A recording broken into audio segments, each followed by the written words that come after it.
හතරවෙනි පියවර hydrogen balance කරන එක. හයිඩ්‍රජන් මේ පැත්තේ තියෙනවා 28ක්. එයා පැත්තේ හයිඩ්‍රජන් එකක්වත් නැහැ.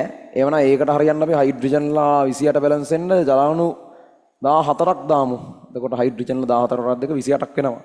ඊළඟට ඉතින් ඔක්සිජන් ඉබේ බැලන්ස් වේවා කියලා ප්‍රාර්ථනා කරන්න තමයි තියෙන්නේ.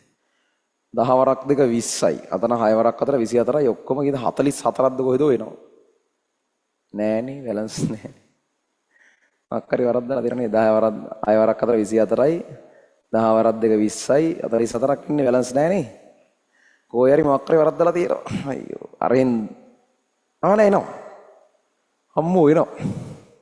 10 වරක් දෙක 20යි. 6 වරක් අතර 24යි 44ක් වෙනවා. මෙතන 10 වරක් 3 30යි. හරි හරි.